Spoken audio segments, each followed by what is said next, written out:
Hola, yo soy la doctora Sara Yeverino y profesora del servicio de geriatría, y la clase que vamos a ver en esta ocasión es anorexia del envejecimiento y sarcopenia. Empezando, pues los temas que se van a tocar durante la presentación va a ser, pues vamos a ver una definición de lo que es anorexia del envejecimiento, a definir factores contribuyentes a la anorexia. Vamos a tocar brevemente solamente el manejo farmacológico y no farmacológico. Vamos a hacer una definición de sarcopenia, criterios diagnósticos, analizar el impacto que tiene la sarcopenia sobre la salud general del paciente. Vamos a ver un poquito de medidas preventivas y también tratamiento farmacológico y no farmacológico. Empezando entonces, vemos que tenemos la anorexia del envejecimiento.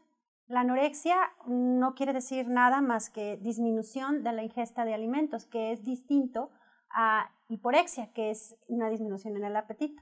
Dejando eso claro, esta disminución de la ingesta de los alimentos es una condición que ocurre con el envejecimiento y de manera fisiológica.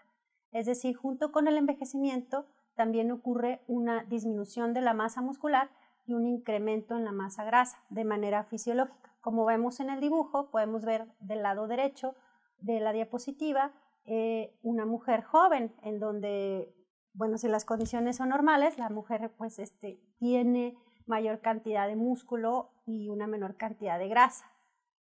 Conforme envejecemos, vemos que, como les digo, aumenta un poquito el contenido de masa grasa y disminuye el contenido de masa muscular. Los adultos mayores gastan menos energía porque en aquellos que son sedentarios hay menos actividad física, entonces se empieza a acumular grasa, además de la que se acumula de manera fisiológica. La masa muscular reduce aproximadamente 27% y la tasa metabólica en un 15 o un 30% de manera fisiológica con el envejecimiento, de tal manera que estas condiciones, en combinación, la anorexia, la disminución de la masa muscular y el incremento en la masa grasa, pueden tener efectos dramáticos sobre la deambulación, la movilidad, la independencia e incluso en la respiración. Siguiendo adelante,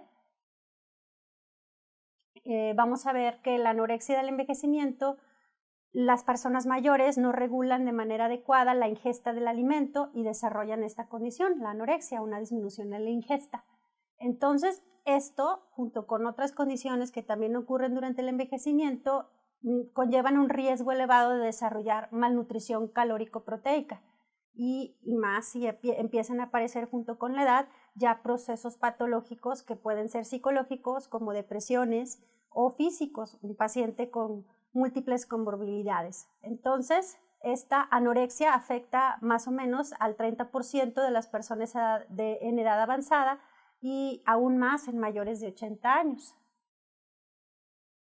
Vamos a ver en las siguientes diapositivas cómo hay una combinación de factores que te llevan a la anorexia, es decir, factores como la olfacción y el sabor de la comida, factores gástricos como aquellos que tienen que ver con la forma del estómago y la complianza del estómago, hormonas como la grelina y la colecistocinina, la testosterona, la cantidad de tejido graso y hormonas del sistema nervioso central que están involucradas en la retroalimentación negativa que ocurre cuando nos alimentamos. ¿De qué estamos hablando? Pues bueno, aquí tenemos en esta tabla estos cambios que ocurren de manera fisiológica con el envejecimiento, es decir, el gusto y el déficit olfatorio se ha visto que tienen un rol menor, pero no menos importante, y de lo que se trata es que con el envejecimiento se van aplanando y se van perdiendo las papilas gustativas. Entonces, esto lo que hace es alterar el sabor de los alimentos. Esta atrofia que ocurre de manera fisiológica ocurre en menor medida en los sabores dulces y después los salados, es decir, que el sabor que menos se afecta cuando envejecemos es el dulce. Es por eso que algunos adultos mayores tienen más propensión a comer alimentos con este sabor, por ejemplo, el pan dulce y todas esas cosas, las galletitas y todas esas cosas que a veces vemos que los adultos mayores consumen más. Y después los salados, ¿verdad? Entonces, habiendo esto, pues tenemos adultos mayores que pues consumen más azúcares, consumen más alimentos salados porque son los que más les saben y entonces pues pueden contribuir a una intolerancia a la glucosa, a empeoramiento de, por ejemplo, presiones arteriales o la aparición de hipertensión arterial. Ahora, junto con el gusto hay que mencionar el déficit olfatorio que también ocurre durante el envejecimiento, es decir, conforme avanza la edad, 50% de la función olfatoria disminuye para los 80 años. Entonces, si no nos sabe muy bien la comida o nos sabe menos y además no huele bien o no podemos distinguir el olor tan bien como lo hacíamos cuando estábamos jóvenes, pues el placer de los alimentos ya no es igual cuando envejecemos. Esto contribuye en cierta medida, aunque en menor grado, a la anorexia del envejecimiento.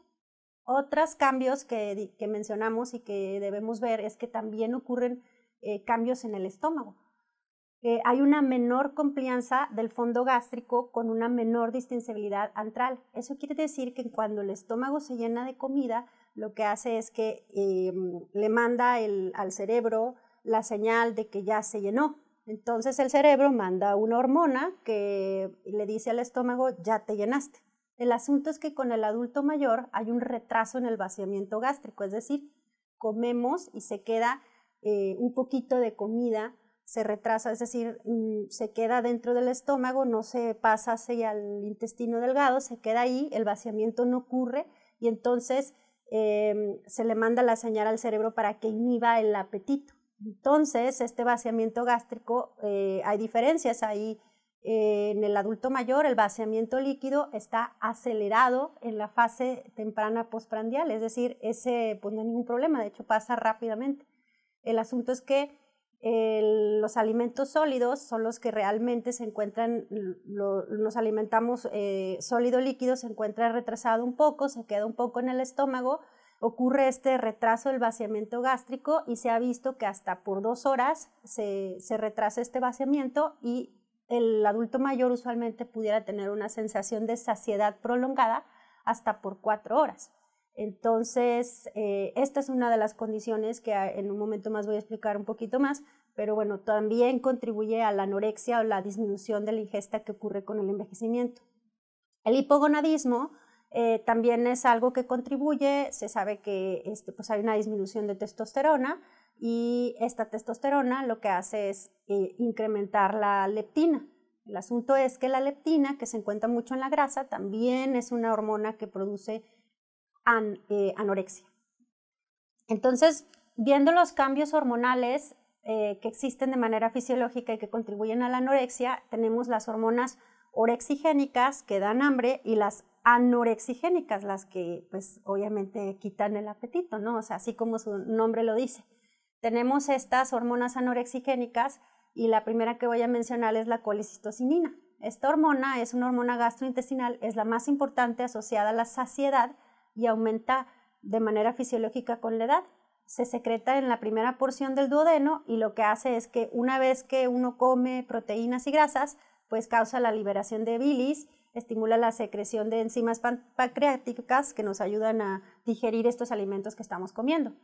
El asunto es que pues esta es una de las hormonas que una vez que el estómago recibe alimento, pues inhibe la ingesta cuando ya ve que el estómago se está llenando de alimentos. Se liberan las hormonas, se libera la bilis y las enzimas y pues ocurre la ingesta de alimentos normal. Sin embargo, cuando está aumentada, pues produce mayor saciedad y contribuye a este retraso en el vaciamiento gástrico.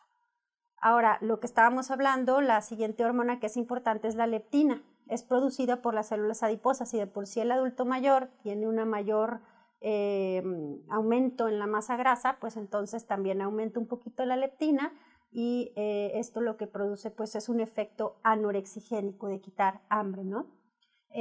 Otro de los fenómenos que ocurren y que también es muy importante es el de la insulina.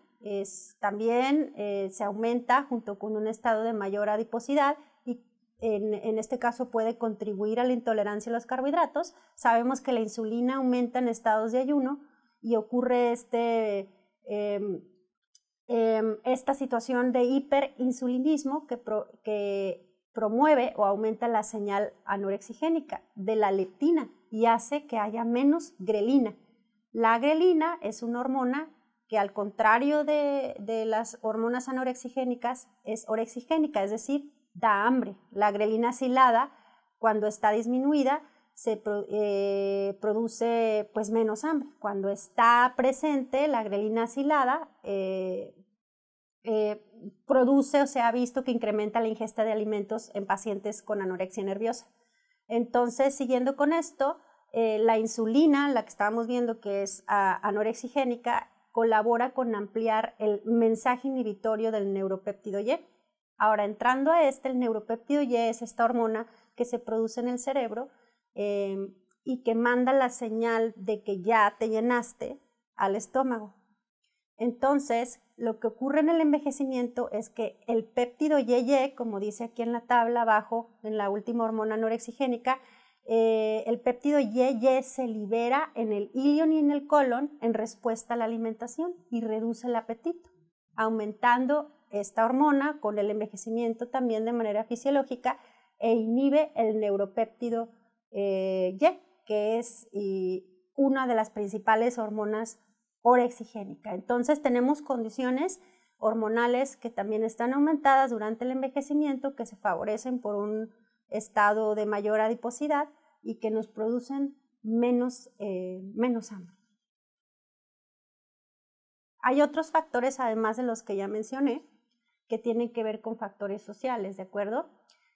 Son factores, por ejemplo, ya diferentes a los cambios fisiológicos del cuerpo. Hay adultos mayores que no tienen el acceso a alimentos de buena calidad o incluso tienen una situación social que no les permite comprar suficiente cantidad de alimentos. Hay condiciones de pobreza, hay condiciones en las que hay adultos mayores que viven pues solos, están aislados y no tienen familiares que les ayuden a preparar los alimentos o que les ayuden a comprar los alimentos. Hay factores psicológicos que por sí mismos pueden producir o que vienen con una disminución del apetito. Por ejemplo, duelos patológicos, situaciones en donde hay demencia o depresión que hace o que contribuyen a que el paciente tenga menor ingesta de alimentos. Factores físicos como inmovilidad, y aquí debo de mencionar el problema del estreñimiento, es decir, cuando un paciente está más inmóvil, independientemente de la causa, sabemos que eso conlleva a estreñimiento. El estreñimiento a su vez lleva a estasis colónica y retrasa el vaciamiento gástrico y contribuyendo una vez más a todos estos fenómenos que acabo de mencionar en la diapositiva pasada. Otras causas pues, son aquellas en las que el paciente tiene una discapacidad física que no le permite alimentarse por sí mismo. Los dientes y la cantidad de dientes también es muy importante para poder tener una buena alimentación. Obviamente, pues aquellos que tienen mala higiene o que las dentaduras no les quedan bien o les quedan muy grandes o les quedan muy chicas, eso también hay que estarlo viendo. Y pues todos esos factores que vienen abajo de la tabla que ya mencionamos y que bueno, pues en general todos estos factores juegan un rol que contribuye a la anorexia del envejecimiento. Ahora, ¿qué vamos a hacer con estos pacientes? Es por eso que es tan importante revisar la alimentación, la calidad de la alimentación en el adulto mayor. Hay que hacer una evaluación geriátrica y lo que nosotros podemos hacer, pues por decir en el consultorio de primera instancia, pues hay que analizar los síntomas, fijarnos metas que sean realistas, hay que ver que puede ser fisiológica esta disminución de la ingesta de alimentos. Sin embargo, pues hay que ver si hay algo que está contribuyendo a alguna situación social que podamos solucionar o a lo mejor dar tratamiento si existe alguna depresión, mejorar la calidad de las dentaduras o al menos revisar cómo está la dentición. Hay que tratar de manejar las causas, tratar de manejar las discapacidades y pues bueno, en general, usualmente cuando identificamos que hay anorexia que ya está impactando sobre la vida del paciente, pues en general pues sí, es más conveniente tener una intervención interdisciplinaria, es decir, pues bueno, si hay necesidad de involucrar al psicólogo, al psiquiatra para que dé tratamiento para los problemas depresivos, al geriatra, al médico que tenga bien controladas las comorbilidades, y pues bueno, ir revisando también todas estas cosas que se pueden hacer. Ahora voy a hablar un poquito acerca de algunas cosas que se han estado estudiando, algunas drogas que se han estado estudiando para poder tratar el asunto de la alimentación en el adulto mayor. Cuando el adulto mayor deja de comer es algo que los familiares, es un motivo de consulta muy frecuente, te lleva el familiar al paciente adulto mayor porque ya no está comiendo y hay que saber diferenciar muy bien cuándo es normal por envejecimiento y cuándo es ya una situación patológica. Ahora ya cuando es patológico, es por eso que existen todas estas drogas orexigénicas o que dan apetito, dan hambre, como las que están aquí, megestrol, metoclopramida, cimetidina, testosterona. Sin embargo, hay que tener mucho cuidado con el uso de estos medicamentos. Por decir, hay efectos adversos que pueden venir con el uso de estas drogas. Por ejemplo, el megestrol se ha asociado con supresión del eje adrenal pituitario, puede producir tromboembolismo venoso, trombosis venosas profundas, impotencia, puede producir edema. Por ejemplo, la testosterona se necesita, con esta hormona, que es la testosterona, se necesitan un poquito de más investigaciones para determinar la seguridad de la terapia con testosterona en hombres mayores, porque se ha visto que tiene efectos adversos. La FDA en el 2015 publicó una advertencia especial en la que se indica que a pesar de los resultados contradictorios, porque los resultados han sido contradictorios porque la testosterona sí que si la consumes, pues sí aumenta la masa muscular y sí aumenta el apetito. Sin embargo, la FDA puso una etiqueta de que a los consumidores de que puede haber un posible, con el uso de esta testosterona, de aumento de riesgos cardiovasculares. La testosterona se ha visto que contribuye a otras condiciones como la apnea del sueño, aumenta el riesgo cardiovascular en los adultos mayores, puede contribuir aún más a la hiperplasia prostática benigna que puede ocurrir en el mayor y que puede tener muchos síntomas. Agranda el tamaño de las mamas en el hombre, estimula el crecimiento del cáncer de próstata que ya existe y contribuye a la formación de coágulos sanguíneos en las venas. Y otra droga orexigénica que se utiliza en ciertas condiciones y en ciertos escenarios, pues son los corticosteroides. Sabemos que estos esteroides pues pueden producir otros efectos adversos como gastritis, hiperglucemia, inmunosupresión, debilidad muscular. Obviamente, dependiendo de la dosis de esteroides, si no está controlada, pues también incluso pueden llegar a producir osteoporosis, ¿verdad? Entonces, esto no es muy bueno para el adulto mayor. Otra de las hormonas que también se ha utilizado para provocar hambre, pues es la hormona del crecimiento. Aquí el asunto es que es muy cara y además también provoca efectos adversos como artralgias, mialgias, hace difícil el control diabético porque se requieren demasiadas dosis para producir apetito. Entonces, pues bueno, como vemos, el tratamiento de una disminución del apetito o fisiológica, pues en realidad el uso de estos medicamentos tendremos que justificarlos muy bien porque vemos que está asociado a muchos efectos adversos. Cuando ya la anorexia es bastante, entonces ahí sí podríamos platicar acerca del uso de estas drogas orexigénicas que aún se encuentran en estudio y que faltaría para que estuvieran autorizadas para utilizarse en pacientes con anorexia fisiológica. Entonces, viendo esto que el tratamiento farmacológico pues puede tener muchos efectos adversos, es por eso que lo que más se recomienda o la primer medida recomendable en estos pacientes que tienen algo de anorexia, pues sería el manejo no farmacológico. Lo que hacemos de primera instancia y lo que nosotros podemos hacer en el consultorio es decirle al paciente, para mejorar un poquito esto del retraso del vaciamiento gástrico, pues a veces les decimos que hay que fraccionar la dieta, es decir, en vez de tener 3 comidas al día, pues podemos tener 5 comidas que son de menor cantidad, pero de muy buena calidad y que mejoren la situación de retraso de vaciamiento gástrico que está ocurriendo de manera fisiológica. Se ha visto en algunos estudios que mejorar la sazón de los alimentos mejora mucho la ingesta de los mismos en el adulto mayor. Y pues bueno, si estamos hablando de que está aumentada de manera fisiológica la colicistocinina y que ésta se libera con las grasas y las proteínas y retrasa el vaciamiento gástrico, pues entonces tratar de hacer una dieta o consumir menos grasas para que esta colicistocinina no se libere más de lo que ya se está liberando por envejecer nada más. Entonces, pues bueno, recordando todo esto de la anorexia y el envejecimiento, ahora vamos a ver que ocurre una disminución de la masa muscular, como les decía al inicio de la presentación. Esta disminución de la masa muscular ocurre con el envejecimiento, hay una menor tasa de síntesis proteica, hay un aumento en la degradación de proteínas estructurales, lo que hace que se disminuya la masa muscular, hay un incremento en la masa grasa debido a la actividad física disminuida y el metabolismo alterado con la edad. Específicamente este incremento en la masa grasa ocurre en mayores sedentarios, gastan menos energía porque hay menos actividad física, entonces se acumula más grasa y pues bueno, siguiendo adelante. ¿Por qué es importante todo esto? La anorexia, la disminución de la masa muscular, el aumento de la masa grasa, es porque impactan de manera directa en la funcionalidad del paciente. Entonces, en el adulto mayor, la capacidad de vivir de manera independiente es crucial para tener una buena calidad de vida. Es crucial en todas las edades, no nada más en el adulto mayor.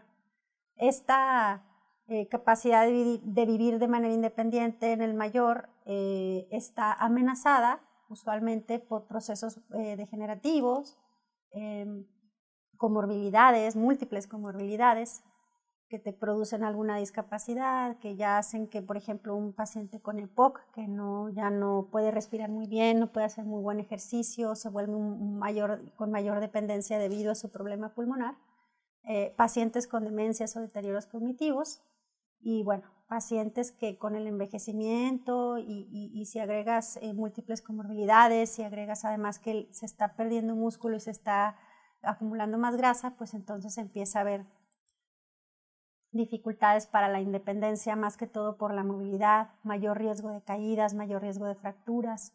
Entonces, vemos que con el envejecimiento hay cambios fisiológicos en el sistema muscular. Después de los 50 años se espera que haya una pérdida del 1 al 2% de masa muscular por año. También se ha visto que esto, obviamente, si estás perdiendo músculo, pues contribuye de manera directa. Esta pérdida de músculos contribuida cuando el paciente se encuentra inmóvil y contribuye también a que no haya mayor movilidad en el adulto mayor por la menor cantidad de músculo y la mayor cantidad de grasa. Al contraerse la masa grasa, disminuye la capacidad de hacer ejercicio y pues también disminuye la fuerza para mantener la estabilidad y esto conlleva caídas. Entonces vemos que con el envejecimiento del sistema musculoesquelético lo que ocurre es esta contracción de la masa muscular un poco antes de los 60, ya dijimos que después de los 50 años, disminuyen en particular las fibras musculares tipo 2A, que son las que nos ayudan a la contracción rápida, y además hay una pérdida de unidades motoras alfa en la columna vertebral. También hay disminución de la síntesis de fibras musculares con el envejecimiento, además de una reducción en el potasio total del organismo. Sabemos lo importante que es el balance del potasio para el buen funcionamiento muscular. Y entonces todo esto ocurre de manera fisiológica. Ahora vamos a entrar de lleno a qué es sarcopenia, qué quiere decir este término. El término existe desde hace aproximadamente 30 años. En general, pues es un término que es más o menos nuevo. Y pues bueno, Rosenberg en 1989 encontró que no hay ningún factor como la sarcopenia que se asocie más y que tenga efectos más dramáticos sobre la deambulación, la movilidad y la independencia en el adulto mayor. Entonces él en ese tiempo dijo, ¿por qué no prestarle más atención? Es una condición que involucra la pérdida de masa muscular y de la fuerza y impacta mucho en el adulto mayor sobre la dependencia y sobre la calidad de vida. Como que este hombre dijo, oye, ¿por qué no le estamos poniendo más atención a este síndrome?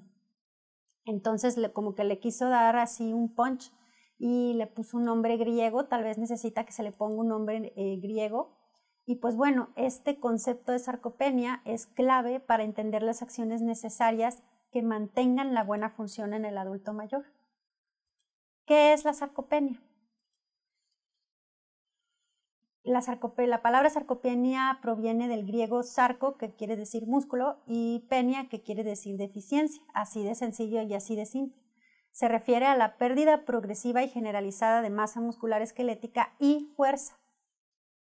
Se presenta como consecuencia de muchos procesos mórbidos que causan inmovilidad y afectan directamente al tejido muscular, además del envejecimiento fisiológico que ocurre con la edad y la pérdida de masa muscular. Involucra esta pérdida de fuerza muscular más importantemente, además de pérdida de masa muscular, de cantidad y calidad de músculo, y que además puede producir pobre desempeño físico.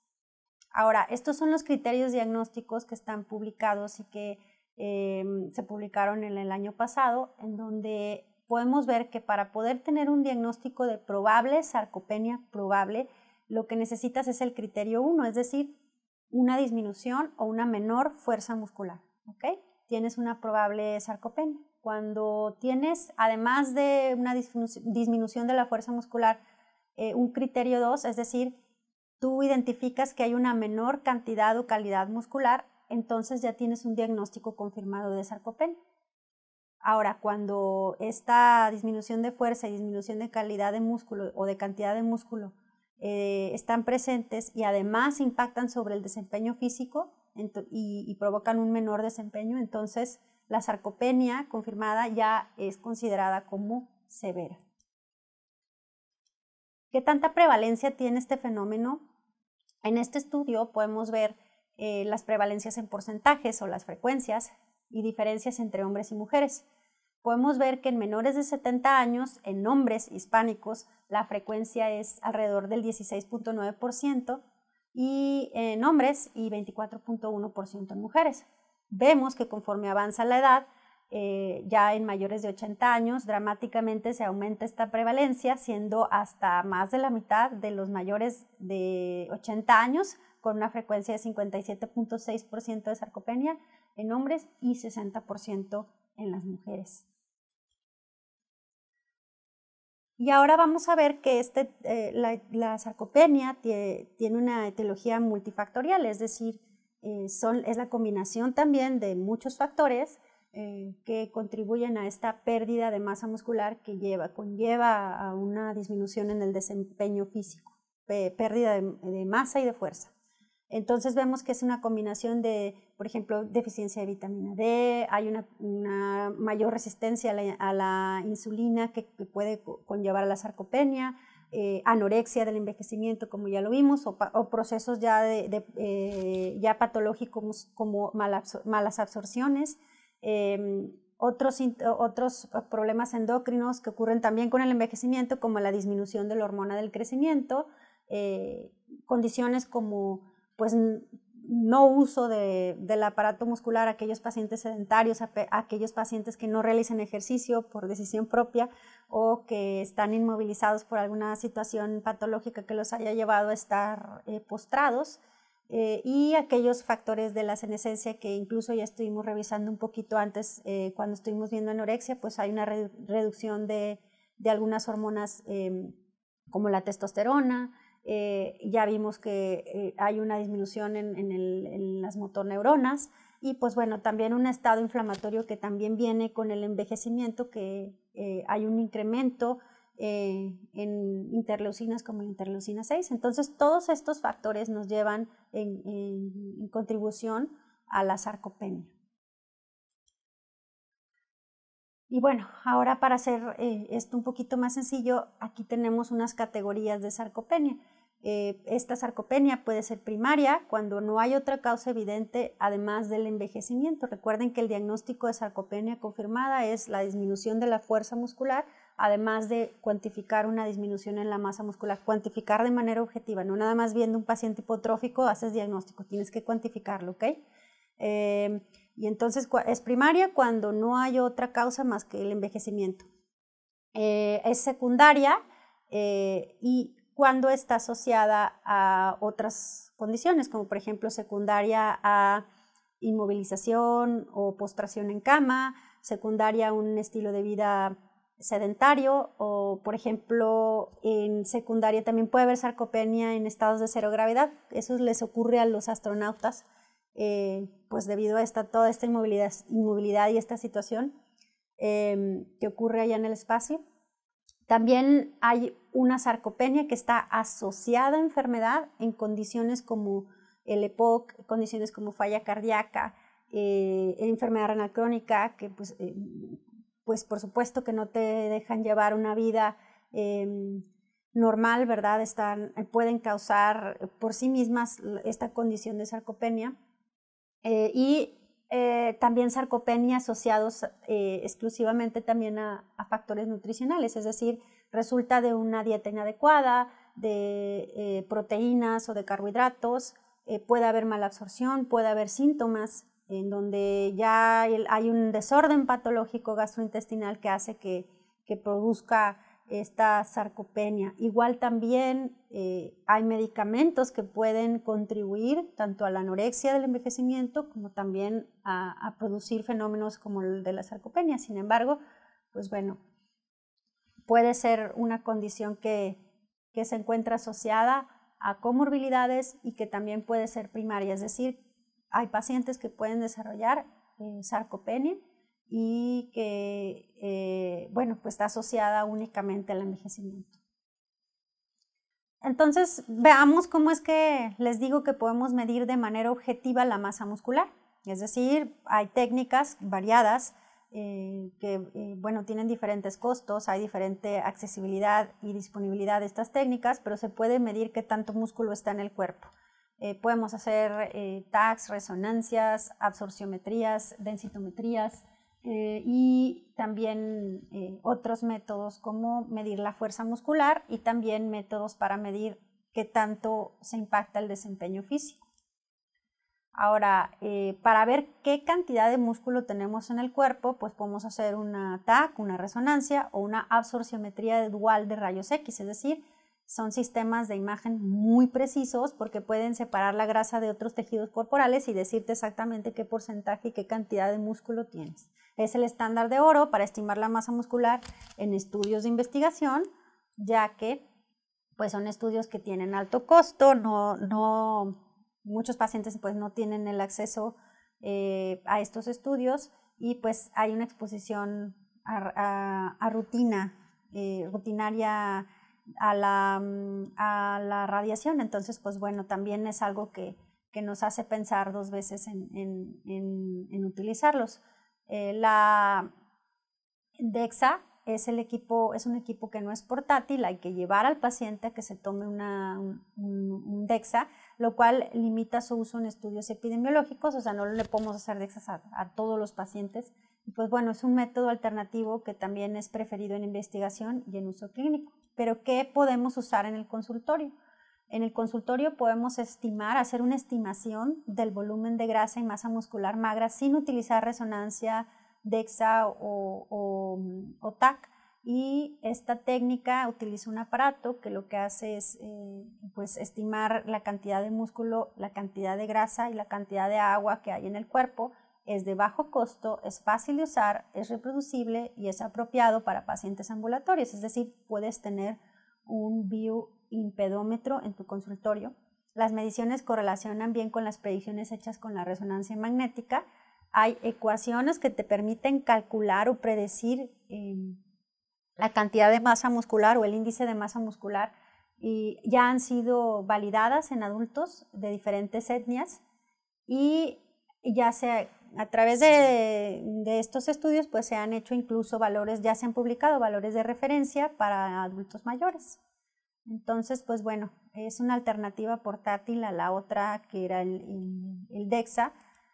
Y otra cosa que es importantísimo para diagnosticar sarcopenia pues es la medición de la fuerza muscular. Sin embargo, pues hay pocas técnicas que estén bien validadas. Para poderle medir la fuerza a un paciente hay que utilizar un dinamómetro, que es un aparato que se coloca en el brazo y lo que hace uno es apretar fuerte, le pides que apriete fuerte. Entonces, pues para que el paciente pueda hacer eso, pues debe de poder seguir órdenes. Entonces, si el paciente tiene una condición cognitiva que no le permite seguir órdenes o alguna condición que no escuche bien o algo por el estilo, de tal manera que no puede comprender la orden de apretar fuerte 2 veces el dinamómetro, pues entonces eso pudiera alterar las evaluaciones. Y pues bueno, se ha visto que la fuerza de la mano se utiliza bastante para poder nosotros medir la fuerza muscular. También es un aparato que puede estar en el consultorio, un dinamómetro, y pues si cuando está baja la fuerza muscular, disculpen, es un marcador clínico para pobre movilidad y un mejor predictor de efectos adversos que nada más cuantificar qué tanto músculo tienes. Entonces, pues se tiene que medir la calidad de ese músculo y, o sea, el músculo sirve para obtener fuerza, entonces es más importante medir la fuerza muscular que la cantidad de músculo. Y también hay, bueno, pues baterías que nos ayudan a medir el desempeño físico, es decir, está disminuido tu músculo, está disminuida tu fuerza, ahora qué tan severo es esta condición como para que pueda impactar sobre el desempeño físico. Entonces tenemos el SPPB, por sus siglas en inglés, que es una batería Short Physical Performance Battery, y evalúa el balance, la marcha, la fuerza y la resistencia. Es un método estándar en investigación y en la práctica clínica para medir el desempeño físico. Examina la habilidad de la persona o del individuo de pararse con los pies juntos en posiciones como viene aquí en el dibujo, con los pies juntos, en semitándem y en tándem completo. También mide la capacidad o el tiempo para caminar 8 pies o 2.4 metros y el tiempo en pararse de una silla y regresar a sentarse en 5 ocasiones. Esto cuando está disminuido, pues bueno, nos lleva a pensar que ya se está impactando el desempeño físico. También para medir el desempeño físico, además del SPPB que acabamos de ver, pues podemos simplemente medir la velocidad de la marcha. Se ha visto o se ha confirmado que si tú mides la velocidad de la marcha en 6 metros, en el consultorio como lo hacemos, esto puede, y cuando esta está disminuida, puede funcionar como un predictor de efectos adversos, es decir, alteraciones severas de la movilidad y mortalidad. Un paciente que tiene disminuida la velocidad de la marcha por debajo de 0.8 metros por segundo, pues nos puede ayudar a orientarnos a que hay alguna condición que afecta la movilidad. Como nosotros vemos en las historias clínicas, les pedimos a ustedes que por favor nos hagan el Timed Up and Go Test, que es este test que nos ayuda a medir el tiempo necesario para completar una tarea, que es que le digas al sujeto que se pare de la silla, camine una distancia corta y que regrese. Tú tomas el tiempo. Si es mayor a 20 segundos, pues el asunto está alterado. Hay una alteración en la movilidad. Imagínense que un paciente tarda más de 20 segundos en caminar una distancia de 6 metros. Entonces, usualmente nos damos cuenta de muchas cosas cuando observamos al paciente caminar. Y pues bueno, esta es una prueba que nos puede ayudar a medir el desempeño físico de manera ambulatoria y es una prueba bastante fácil. Ahora, lo que está publicado actualmente para poder identificar a los pacientes en el consultorio de primera instancia es este cuestionario que se llama SARC-F y es un cuestionario que son 5 preguntas nada más, nos permite hacer como un tamizaje de a ver qué paciente está en mayor riesgo o a cuáles pacientes mayores son a los que voy a mandar para que se les mida la fuerza muscular.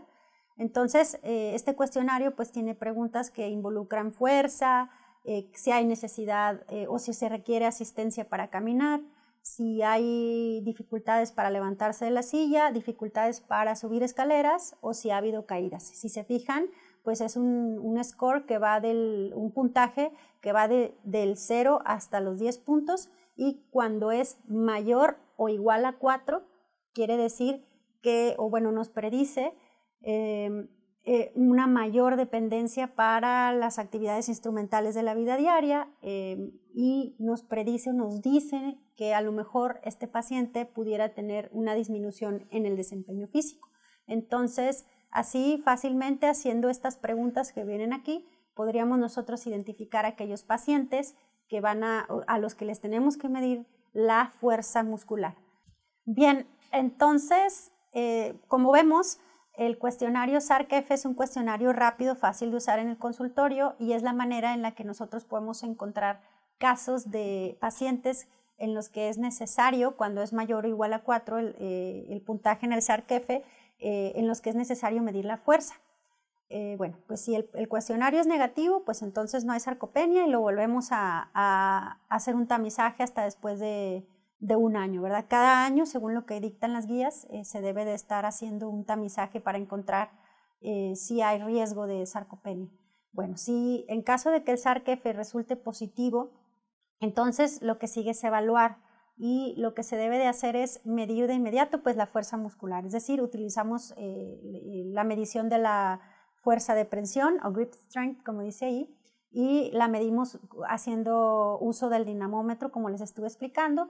Cuando está baja la fuerza de prensión, claro que hay puntos de corte para hombres y mujeres, entonces ya tenemos, como habíamos visto en los criterios que les estuve pasando en las diapositivas pasadas, cuando está baja la masa muscular, pues entonces pues tienes una sarcopenia probable.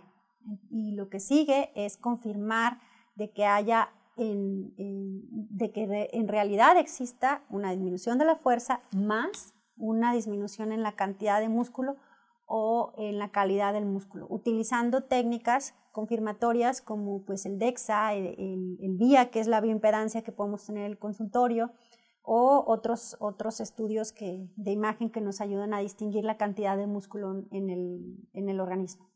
Una vez que confirmas que hay una disminución en la masa muscular, otra vez hay puntos de corte ajustados para la edad, ajustados para el sexo. Una vez que confirmas que hay una disminución de la masa muscular y una disminución de la fuerza, pues entonces confirmas el diagnóstico de sarcopenia y entonces hay que medir qué tan severa es la sarcopenia. Si esta disminución de fuerza y disminución de la masa afectan de tal manera que el paciente ya disminuye su velocidad de marcha o su desempeño físico. Ya estuvimos viendo que se puede medir la velocidad de marcha en 6 metros o en 4, dependiendo de la técnica que se requiera utilizar. Se puede hacer un SPPB, un Time Stop and Go, o estas técnicas que acabamos de mencionar para medir la velocidad de la marcha, y es así como puedes catalogar a una sarcopenia confirmada como severa, una vez que ya está alterando el desempeño físico. Ahora, lo que vemos aquí en esta gráfica es qué es lo que está actualmente recomendado para prevenir la sarcopenia. Conforme avanza la edad, como vemos ahí en el eje de las X, conforme avanza la edad, la fuerza muscular pues va disminuyendo. Si se fijan, en etapas tempranas de la vida hay un pico que se alcanza a cierta edad y que una vez que llegamos a cierta etapa de la edad adulta empieza a bajar la fuerza muscular. ¿Por qué? Por envejecimiento, por todos estos cambios que empezamos a ver de la disminución de la masa muscular, otras cosas contributorias como el sedentarismo. Entonces podemos llegar a tener un adulto mayor en el cual la fuerza muscular está disminuyendo de tal manera que pasa el umbral de bajo desempeño físico y puede incluso llegar a discapacidad. Y hay adultos mayores, como la línea azul que está arriba, en donde sí que baja su fuerza y todo, pero jamás pasan el umbral de disminuir el desempeño físico. ¿Cómo la haces para llegar ahí? Pues hay que prevenir o retrasar la sarcopenia en el mayor, y lo que se hace es tratar de minimizar las pérdidas de masa muscular en la edad adulta. ¿Cómo podemos lograr esto? Pues aquí viene un poquito rápidamente. Se puede hacer prevención primaria, secundaria y terciaria. Primero identificas, como se ve en la tabla del lado izquierdo, con cuestionarios como el SARC-F para ver si hay necesidad de hacer una medición de fuerza y masa muscular. Una vez que ya quieres hacer una prevención primaria, pues se recomienda ejercicio y una dieta adecuada en proteínas. Una vez que ya pasas a la prevención secundaria, es un paciente que ya tenemos que a lo mejor tiene sarcopenia confirmada, pues lo que se recomienda pues es ejercicios para mejorar la calidad y la cantidad de músculo, que son ejercicios de resistencia, o sea, ya más para cargar un poquito de peso, claro, siempre ajustados al adulto mayor, y en los casos en el que el paciente por algún motivo tenga una dieta baja en proteínas, Entonces, lo que se recomienda son dar suplementos, ya esto estamos hablando de prevención secundaria, se recomiendan suplementos de leucina o de metilhidroxibutirato, son los que están recomendados y los que se encuentran publicados. También en la prevención secundaria, ya que confirmamos sarcopenia, pues hay que también hacer tamizajes o ver si podemos hacer alguna prevención porque pudiera haber más caídas en estos pacientes. Y ya cuando la enfermedad está establecida y queremos hacer una prevención terciaria, pues bueno, ahí sí ya lo que queremos en la prevención terciaria es pues ya evitar el menor daño posible de una enfermedad que ya está establecida. Y pues bueno, se recomienda en esta etapa terapia física, terapia ocupacional. Si existe disfagia por debilidad de los músculos para tragar, entonces sea debilidad o disfagia para tragar, pues bueno, entonces se le manda a la terapia de lenguaje y también pues hay que tener en tratamiento óptimo aquellas enfermedades que pueden contribuir, como por ejemplo, pues tener muy bien controlado el EPOC, las fallas cardíacas. También hay que descartar que haya condiciones como caquexia y estas tomando una PCR, una proteína C reactiva y cuantificando la proteína que no esté muy baja. Y pues bueno, también otras condiciones como anorexia, como viene por aquí, y pues bueno, entre otras cosas. Hablando de todo esto, pues nada más quisiera que ustedes vieran, estas son las guías que salieron publicadas el año pasado y en resumen, lo que se recomienda es un tamizaje de medición hacer el cuestionario para ver qué pacientes son candidatos para hacer la medición de la fuerza y masa muscular. Se recomienda en mayores de 65 años de manera anual, o sea, cada año. Para hacer el diagnóstico, lo que se recomienda es, pues se puede utilizar la velocidad de la marcha en el consultorio de 6 metros. Se puede medir también la fuerza de presión con un dinamómetro para poder diagnosticar sarcopenia y pues se recomienda que haya actividad física cuando existe sarcopenia y también cuando la quieres prevenir, de resistencia porque mejora la fuerza y cantidad de músculo y que se debe de combinar esta actividad física con una ingesta de proteína adecuada. Claro, siempre hay que tener en cuenta que la proteína en ciertos pacientes pues debe de ajustarse siempre a dosis renal. Hay pacientes que hay que disminuir la cantidad de proteínas por alguna enfermedad renal o alguna situación que no permita consumir las cantidades de proteínas. Cantidades altas de proteínas. Entonces, pues bueno, la ingesta de proteína, la que se recomienda específicamente es aquella que contenga leucina o suplementación con metilhidroxibutirato. Estas, nada más por último, la vitamina B, las hormonas anabólicas y algunas otras intervenciones farmacológicas, como bien dice ahí, el nivel de evidencia para utilizarlas todavía es muy insuficiente como para recomendarlo. Entonces, para tratar la sarcopenia no hay nada mejor que prevenirla y cuando existe, pues actividad física de resistencia combinada con una buena suplementación de proteínas. Muchas gracias.